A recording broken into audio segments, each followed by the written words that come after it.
All right, Joe. Well, let's get into your case study here. You were brave and embarked on a 1031 exchange in a seller's market. I imagine you've got some lessons learned and probably some successes to share with us. Yes, advance the next slide. So I just want to go over a review of what 1031 exchanges are for those who aren't familiar with them. So in this scenario, the investor buys an investment property for $100,000, and some years later, he or she sells the property for $200,000. So they achieved a gain of $100,000 capital gain. Normally, you would have to pay taxes on that capital gain. But what Section 1031 of the tax code allows you to do is to take the equity in the house you're selling and just use it as a down payment for future houses that you want to buy without it being a taxable event. So it really is a great tool for building wealth because you don't have to pay capital gains tax every time you turn over a property. So in this example, the investor invested proceeds from the sale of his house into two houses and doesn't have to pay capital gains tax. Next slide. Defers, right? Defers, right. Now, the downside of 1031s is that there's timelines involved. From the time you sell your existing property, you have 45 calendar days to identify which properties you're going to replace them with, and 180 days to actually close on them. And those are calendar days. So if the 180th day falls on a Saturday, you really have 179 days. So this is a challenging schedule even under normal conditions, but when you have a seller's market with very little inventory out there, it's very hard to identify sufficient number of properties within that 45-day time frame. And in the case of new constructions, it's really hard to gamble on the house being built when it was supposed to be built, as we'll see. Okay, so here's the 1031 I did. I sold my last Dallas property for $240K back in September. I've had it forever. And I identified 3 replacement properties within 45 days. My 1031 deadline to close on the replacement properties was March 20th, is March 20th. So the first house was a renovated home in Montgomery, Alabama, and that closed without any drama. But the second one, which is a new construction in Ocala, that was supposed to be done in November. And then it slipped to December, then it slipped to January, then it slipped to February, and now we're planning on closing on March 15th. Now remember, my deadline is March 20th, which is cutting it kind of close. So that's a little too close for comfort, but I gave it several months. You know, I had a wiggle room of 3 or 4 months, and it still came very close. So that's kind of scary. And then the third property, which is in Palm Bay, Florida, same thing, it had repeated delays. And now it's currently scheduled to close April 29th, which means it's not going to be in time for my 1031 exchange. And I don't think it's going to happen on April 29th. I'd be very surprised. I think it'll slip again to May or beyond. So fortunately, I had enough. The first 2 houses is all I needed to actually complete the exchange without paying taxes. Because if I sell a property for $240,000, I need to replace it with 240 replacement properties. So I could buy one $240,000 house or 2 $120,000 houses. As long as the replacement amount is greater than or equal to the amount that I sold, then I'm okay. So I only needed 2 to complete the exchange, so I'm good there. I don't have to pay the tax. But it's disconcerting that I could have missed, the third one missed altogether. I'll close on that anyway, but I'll have to use non-1031 money for it. So, Joe, I'm curious, when did you contract properties 2 and 3, approximately? Like October, early October. Okay. And they were supposed to be built sooner. Yeah. Bummer. Yep, happens. Okay, so what this highlights, we have a low inventory of homes right now, and it's ideal to have lots of inventory to choose from, because if you need 3 houses, you don't want to look at 3, you want to look at 10 so you can pick the best 3. And when you don't have a whole lot of options out there, you sometimes wind up buying something you're not crazy about or that you don't want. The Ocala property, the number 2 one there, has a 1-car garage. For $10,000 more, I could have gotten one with a 2-car garage, which is what I would have preferred. But they just happened not to have that floor plan available at the time within my 45-day deadline. So that's an example of having low inventory and kind of forcing your hand, making you buy something that's not your first choice.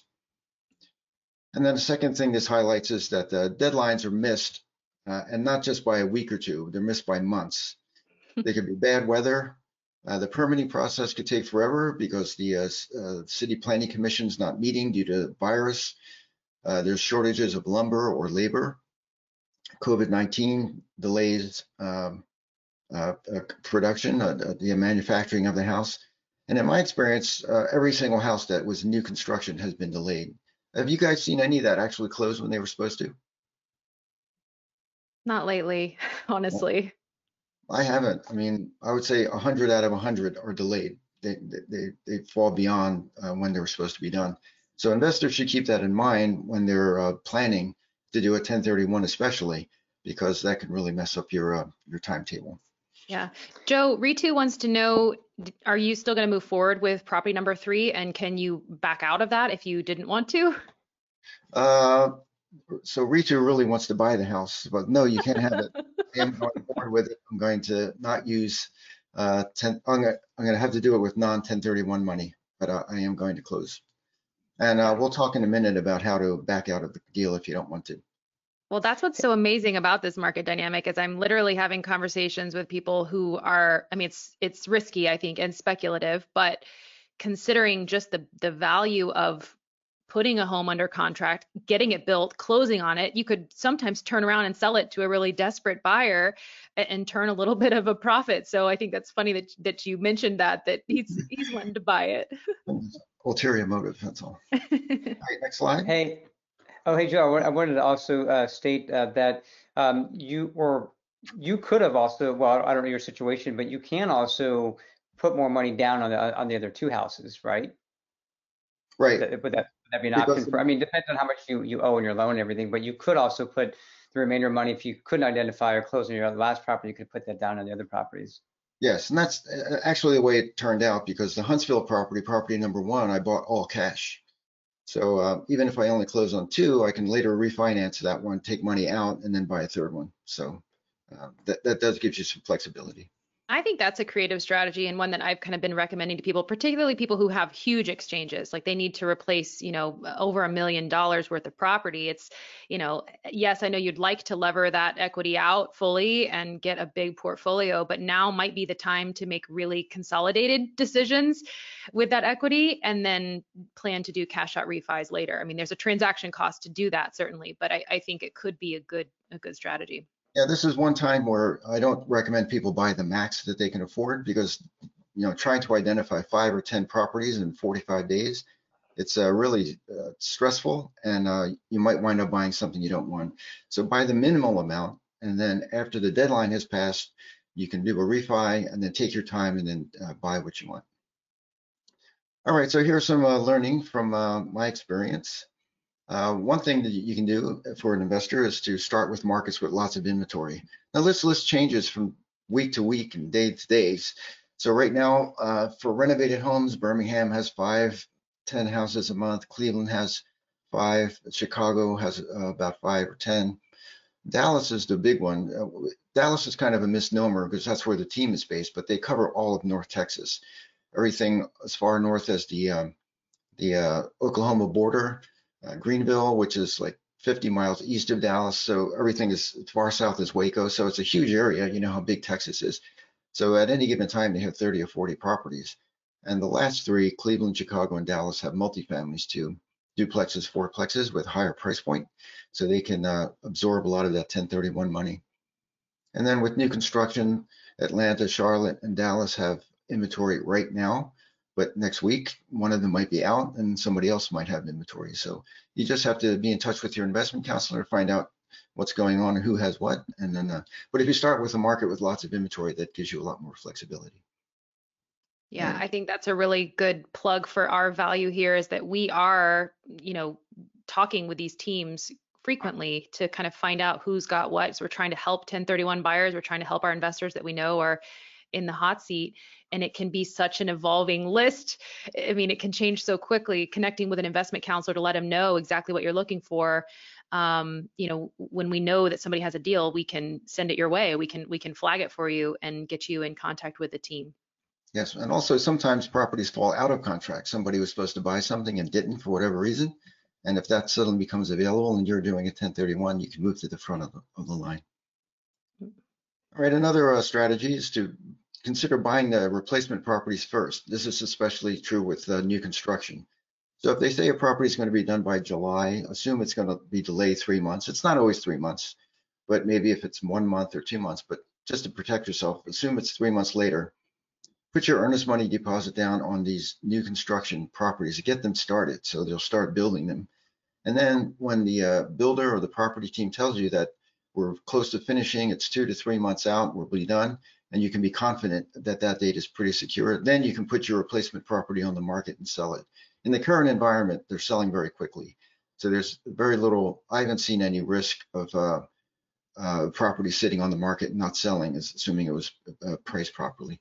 A lot of our clients have properties in California, and they get offers and close with, and get a contract within days. So this is an option in this kind of environment. You can get the replacement properties going first, and then put your property on the market and then sell it later. Right. Hey Joe, can you talk about, since you've been talking about new construction and deadlines and stuff, can you talk to the people, because there's probably a lot of new investors on this call, can you talk to them about why it takes 5 or 6 or 7 months? Oh, well, there's a lot of things. A lot of time it's the city. They have to issue permits, and that takes a long time, and you have no control over that. You can't rush them. And then there's, like I said earlier, there's shortage of lumber, supplies, manpower, bad weather. It could be any number of things that causes the delays.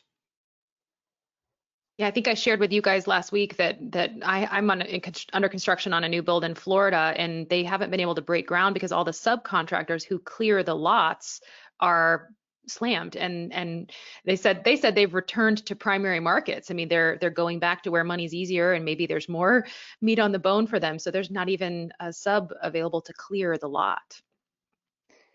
Wow. Okay, here's another strategy. Identify more properties than you think you'll need. So this is what I did. I only needed 2 replacement properties, but I identified 3 just in case one fell out. And it's a good thing I did, because otherwise I might have missed out. So if one of your 3 misses a completion deadline, or if it falls out of a contract for any other reason, even if it's a renovated house, maybe it didn't appraise, or maybe the inspection revealed something bad. If one of those houses doesn't make it, you still have enough to complete your 1031 without paying taxes. So that protects you to have the extra, like a cushion. So how you protect yourself? Suppose you do that, and then all 3 are finished in time. Or one of them does flip out of contract. What do you do then? You would put a deadline contingency in the purchase contract. You say, when you're buying the property, you say, this is part of a 1031 exchange, and it has to be completed by such and such a date. And if not, then I want out of the contract and I want my earnest money deposit back. And it's usually no problem, because there's a huge wait list for any kind of properties, especially ones that are done. So if you put that deadline contingency in your purchase agreement, this answers Ritu's second question, then you can have an out and not be obligated to buy the 3rd property if you don't want it. Joe, Tor here wants to know, why not wait until the new construction closes and then do a more pricey reverse exchange? It's a little more money, but much less risky. Yeah, you could do a reverse exchange. I talked to our 1031 person about that. She doesn't like doing them because they're complicated and costly, but it is theoretically possible. You can do a reverse exchange where you buy the replacement properties first, but you have to have the money to buy it first, because you don't have the proceeds from the sale of your first house. But if you're in that situation, you can certainly do that. And then the last strategy here is consider buying all cash. So the way it works, the problem is the lenders. The lenders will not lend on a property that doesn't have a certificate of occupancy yet. So when the new home builder builds a property, the city sends out inspectors throughout the building process. And when it's considered fit for human habitation, they issue a certificate of occupancy. So if that's not done yet, it might be a week out, it might be a month out, a lender's not going to lend on it. So if that's the only thing holding up and you're close, that the house is 90% done, you can just buy all cash if you have the cash available, either your own cash or a hard money lender. And you can close on the house, and then once the certificate of occupancy is issued a week or 2 later, then you can just go back to your lender and do a refi with a conventional loan. So that's like a last ditch effort. It's not something you want to do, but if everything else fails, that's something you can do as a fallback. Okay, so just to wrap it up, tight inventory environment means that 1031s are more challenging. They're always challenging, but even more so in the current environment, but they're still doable. The way to deal with the low inventory is start with markets with lots of inventory, buy the replacement properties first, and wait until they're almost done. You put your earnest money deposit down, $5,000, whatever it is, and then get the properties built. And while it's being built over 6 or 9 months, it's appreciating in value, and you're locked in at today's price, so you're actually getting a return on that $5,000 EMD. Another thing you might try is to identify more properties than you'll think you'll need. And if you're in a pinch, you could buy all cash and then wait for the certificate to be issued and then refinance then. And then finally, we always say this, even for new construction, you should always get an inspection.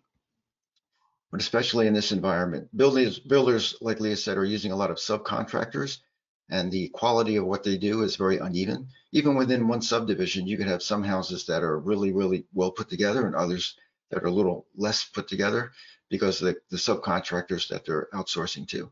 So you want to have an inspection for that reason. And also the developer, the builder is trying to meet your deadline, so they're rushing to build a house, and they might throw it together and cut some corners here and there, and you don't want to get a surprise later. So you should always get an inspection, even for a new construction home. So that's tips, the Joe. lay of the land for 1031s, how you do those in a seller's market. So back to you, Leah. Great. Aristotle, anything you wanted to contribute about the 1031 exchange issue? No, but just, again, talk with us if you guys are going to be doing a 1031, just because, like we said earlier, we're in the know every day. We're talking with our teams. We know what market has inventory, what market doesn't. So yeah, just definitely have a plan together and talk with us before you do it, because we can certainly help everything out. Yeah, and don't get discouraged. I mean, it is possible. Yeah. Joe's got it going. I have a client right now who's closing on 9 properties with her exchange. I mean, I wouldn't have believed that was possible had I not seen it with my own eyes. So it is possible. It's just going to have a little bit of grit and perseverance and optimism probably to get through it.